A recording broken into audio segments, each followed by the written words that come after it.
Hi everyone, this is me, Casac Benjali, business coach and success strategist. ഇന്ന് ഞാൻ പറയാൻ പോകുന്നത് ഒത്തിരി ബിസിനസ്സുകാർ ചെയ്യുന്ന ഏറ്റവും വലിയ അബദ്ധത്തെക്കുറിച്ചാണ്. നിങ്ങൾ ഈ ഒരു അബദ്ധം തുടർച്ചയായിട്ട് ചെയ്യുന്ന ഒരാളാണെങ്കിൽ ബിസിനസ് എന്ന് പറയുന്നത് നിങ്ങൾക്ക് എന്നും ഒരു പെയിൻഫുൾ ജേണി ആയിരിക്കും. നിങ്ങളുടെ ബിസിനസ്സിൽ ഒരു കാലത്ത് നിങ്ങൾ രക്ഷപ്പെടാൻ പോകുന്നില്ല. വലിയൊരു സക്സസ് നിങ്ങൾക്ക് ഒരിക്കലും ഉണ്ടാക്കാൻ പറ്റില്ല. നിങ്ങൾ ശരിക്കും നിങ്ങളുടെ ബിസിനസ്സിൽ പെട്ടുപോകും. ഈ ഒരു ഹാബിറ്റ് അല്ലെങ്കിൽ ഈ ഒരു ശീലം, ഈ ഒരു അബദ്ധം ഒഴിവാക്കിയില്ലെങ്കിൽ ആ അബദ്ധത്തിൻ്റെ പേരാണ് പെർഫെക്ഷനിസം. എല്ലാം ഞാൻ ചെയ്താലേ ശരിയാവും, എല്ലാത്തിലും എൻ്റെ കണ്ണെത്തണം, കസ്റ്റമേഴ്സിനെ ഞാൻ പറഞ്ഞാലേ തൃപ്തിയാകും, ഡിസൈൻ ഞാനൊന്ന് നോക്കിയാലേ അത് റെഡിയാകും, അക്കൗണ്ട്സിൽ എൻ്റെ കണ്ണെത്തണം, പർച്ചേസിൽ എൻ്റെ കണ്ണെത്തണം. നിങ്ങളുടെ ബിസിനസ്സിനകത്ത് നടക്കുന്ന ഓരോ കാര്യത്തിലും നിങ്ങളുടെ കണ്ണെത്തണം. എല്ലാത്തിലും നിങ്ങൾ അറിഞ്ഞിരിക്കണം. എല്ലാം നിങ്ങൾ അറിഞ്ഞിരിക്കണം. റിക്രൂട്ട്മെന്റ് നിങ്ങൾ അറിഞ്ഞിരിക്കണം, സെയിൽസ് നിങ്ങൾ അറിഞ്ഞിരിക്കണം, ഓപ്പറേഷൻ നിങ്ങൾ അറിഞ്ഞിരിക്കണം, ലോജിസ്റ്റിക് നിങ്ങൾ അറിഞ്ഞിരിക്കണം. എല്ലാം നിങ്ങൾ ത്രൂവേ പോകാൻ പാടുള്ളൂ. എല്ലാത്തിനും നിങ്ങളുടെ അപ്രൂവൽ വേണം. ഒന്നിനും ആർക്കും ഒരു സ്വാതന്ത്ര്യമില്ല. എല്ലാം നിങ്ങൾ തന്നെയാണ് ചെയ്യുന്നതെങ്കിൽ നിങ്ങൾക്ക് എത്ര മണിക്കൂർ പണിയെടുക്കേണ്ടി വരും? നിങ്ങൾക്ക് 5 മണിക്ക് ഓഫീസിൽ നിന്ന് പോകാൻ പറ്റും? ഒരിക്കലുമില്ല. 10 മണി കഴിഞ്ഞാൽ നിങ്ങളെ തിരക്ക് മാറിയിട്ടുണ്ടാവില്ല. നിങ്ങൾ ശരിക്കും ആ ഒരു ട്രാപ്പിലായി പോകും.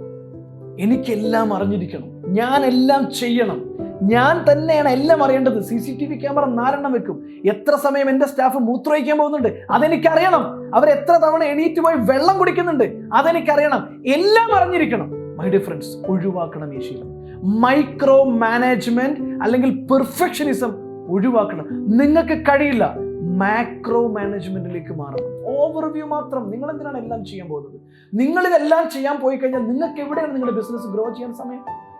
എല്ലാത്തിലും തലയിടാൻ പോയി കഴിഞ്ഞാൽ എന്താ സംഭവിക്കുക? ഒന്നാമത്തെ കാര്യം, നിങ്ങളുടെ വർക്ക് ലോഡ് 10 ഇരട്ടിയായിരിക്കും. നിങ്ങൾ ബിസിനസ്സിൽ നിന്ന് ഫ്രീ ആവില്ല. നിങ്ങളുടെ എനർജി നഷ്ടപ്പെടും, നിങ്ങളുടെ ഊർജ്ജം നഷ്ടപ്പെടും, നിങ്ങളുടെ സന്തോഷം നഷ്ടപ്പെടും, എല്ലാം നഷ്ടപ്പെടും. രണ്ടാമത്തത് എന്താണ്?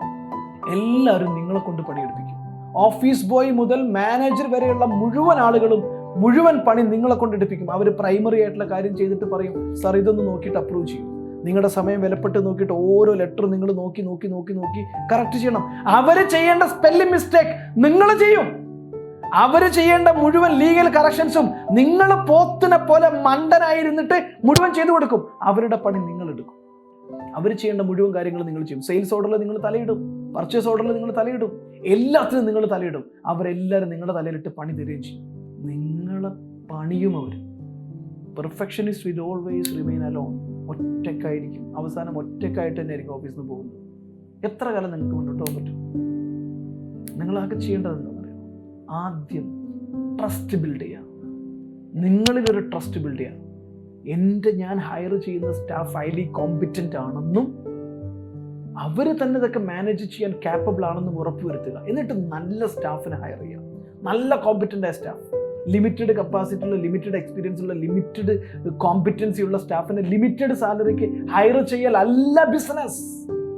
കഴിവില്ലാത്ത സ്റ്റാഫിനെ ഹയർ ചെയ്ത് കഴിഞ്ഞാൽ നിങ്ങളുടെ സമയം നഷ്ടപ്പെടും. അത് ശരിയാക്കാനും പഠിപ്പിക്കാനും കറക്റ്റ് ചെയ്യാനും ഇരുന്നിട്ട് നിങ്ങളെ റീപ്ലേസ് ചെയ്യണം. ഒരു ബിസിനസ് സ്ഥാപനത്തിലെ ഏറ്റവും മൂല്യമുള്ള വസ്തു നിങ്ങളാണ്. അത് മറക്കരുത്. ആ മൂല്യമുള്ള വസ്തുവിൻ്റെ വില കളയുകയല്ല വേണ്ടത്. ആ മൂല്യമുള്ള വസ്തുവിൻ്റെ സമയം സേവ് ചെയ്യാൻ പറ്റുന്ന കോമ്പിറ്റൻ്റ് ആയ സ്റ്റാഫിനെ ഹയർ ചെയ്യണം. അവരൊറ്റയ്ക്ക് ചെയ്യണം. അവരെ ഗൈഡ് ചെയ്യണം, ട്രെയിൻ ചെയ്യണം, പഠിപ്പിക്കണം. അവരൊറ്റയ്ക്ക് ചെയ്യട്ടെ. എന്നിട്ട് നിങ്ങളുടെ സമയം ഒന്ന് ഫ്രീ ആക്കി വെച്ച് നിങ്ങളുടെ ബിസിനസ് ഗ്രോ ചെയ്യുന്നതിന് മാത്രം ഫോക്കസ് ചെയ്യും. അതിൽ മാത്രം നിങ്ങളുടെ മൈൻഡ് ഉണ്ടാവണം. ആവശ്യമില്ലാത്തടത്ത് നിങ്ങളുടെ മൈൻഡ് പോകരുത്. ഒരു entrepreneur always have to be free to grow his business. Perfectionism, micro management is not a good habit for an entrepreneur. ഈ വീഡിയോ ഇഷ്ടമായെങ്കിൽ നിങ്ങൾ ഓൺട്രപ്രണറിയൽ കമ്മ്യൂണിറ്റിയിലേക്ക് ഷെയർ ചെയ്യാൻ മറക്കരുത്. ഞാൻ കസാക് ബെഞ്ചാലി, business coach and success strategist. Thank U.